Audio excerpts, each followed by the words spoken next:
उमाकांत गायकवाड हे मला वाटतं 15 महिने अंबरनाथ शहरामध्ये त्यांना झालेले आहेत. मी बघतोय आल्यापासून त्यांच्या काळामध्ये नाट्यगृहाचं उद्घाटन झालं. आता त्यांनी भाजी मंडईचं काम घेतलेले हातात. त्यानंतर त्यांच्याकडे 2 चार्ज आहेत अंबरनाथ शहरामध्ये आणि ठाण्यामध्ये 1 चार्ज आहे. आणि सगळ्यात महत्त्वाचं आता मागे तुमचा जो विरोधामध्ये हे लागलं आहे, नगरसेवकांच्या BJPच्या विरोधामध्ये जो निकाल लागला आहे त्याच्यामुळं त्यांना टार्गेट केलं जातं आहे. सगळ्यांना असं वाटतं का त्यांना तिथं चार्ज असल्यामुळं त्यांनी तिथं बरंचसं काम शिवसेनेच्याबद्दल केलेलं आहे. तर हे चुकीचं आहे. आणि उमाकांत गायकवाड हे मी बघतो CEO आमचे आतापर्यंत त्यांनी चांगलं काम केलेलं आहे शहरात. आणि त्यांना काही कामचे सुपारी बहादूर आहेत. त्यांनी मला वाटतं ती सुपारी घेऊन प्रत्येक वेळेस 3-4 दिवसापासून मी बघतो आहे का त्यांना टार्गेट केले जाते. आज तुम्ही बघत असाल BJPची काही नगरसेवक असतील, शिवसेनेचे असतील, आज तुम्हाला प्रत्येक वेळेस खासदार साहेबांच्या आशीर्वादाने प्रत्येक वेळेस इथं सहकार्य झालेलं आहे. आणि उमाकांत गायकवाड यांनी शहरामध्ये ते एक जाग्यावर बसून न बसता आज तुम्ही बघितलं असाल नालीसफाईचं काम चालू आहे. चुकीचं गैरसमज आहे. अंबरनाथ शहरातल्या नागरिकांचा भ्रम पसरवण्याचं हे काम चालू आहे. आणि तुम्ही बघत असाल, आपण ज्या वेळेस चीफ ऑफिसरांना बघितलं असं प्रत्येक वेळेस ते कॅबिनमध्ये बसलेले असतात. त्या जसं त्यांना वेळ भेटतो आणि दिवसभर ते मला वाटतं सगळ्यात जास्त बसणारा CEO हेच आहेत. आपले उमाकांत गायकवाड साहेब जेव्हापासून आले त्यांनी सगळ्यात जास्त वेळ जर त्यांची टायमिंग बघितलं असेल, तुमच्या नोंदवहीमध्ये बघितलं असेल, तर सगळ्यात जास्त टायमिंग त्यांनी अंबरनाथ शहरासाठी दिलेले आहेत. आज अंबरनाथ शहराचं पॅचवर्क चालू आहे, त्यानंतर तुमचे नालीसफाई चालू आहे.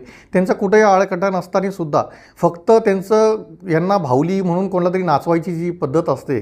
आमचे जे बसलेले काही आहेत, आता तुम्ही बघितलं असाल, आजही बाईट बघितली असेल तुम्ही, त्यांना असं वाटतं का CEO यांच्या बोटावर नाचले पाहिजे. ते प्रशासकीय अधिकारी आहे, ते कोणाचे नसतात.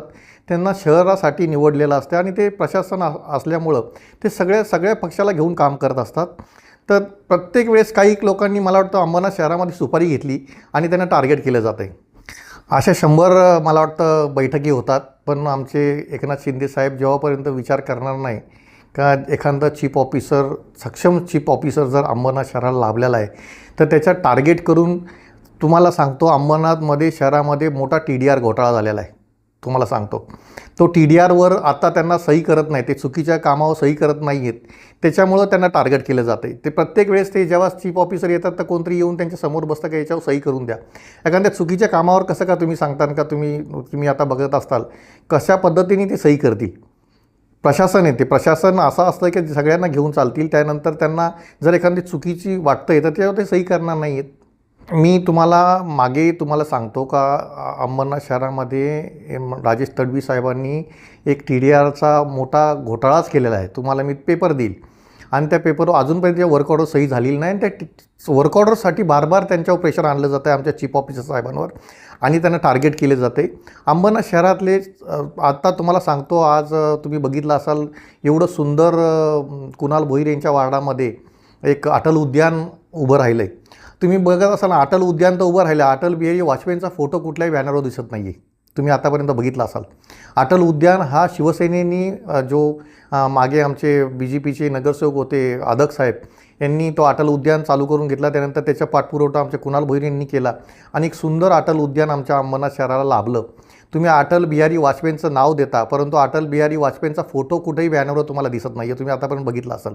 त्यानंतर अनाधिकृत ज्या होर्डिंग्स आहेत, ज्यावेळेस चीफ ऑफिसर अनाधिकृत होर्डिंग्स काढण्यासाठी जातात, त्यावेळेस त्यांचे कामगार जातात, त्यावेळेस 8-10 गुंड जाऊन त्यांच्या पोलिसांसमोर, आपल्याकडे व्हिडिओ तुम्ही बघितला असाल, तुम्ही मागे ते व्हिडिओसुद्धा बघितला असाल का 8-10 गुंडांना पाठवून त्या अनाधिकृत होर्डिंग्स कापून देत नाही आहेत. असे बरेचसे गोष्टी आहेत का प्रशासनाला दाबण्याचा प्रयत्न हा चाललेला आहे.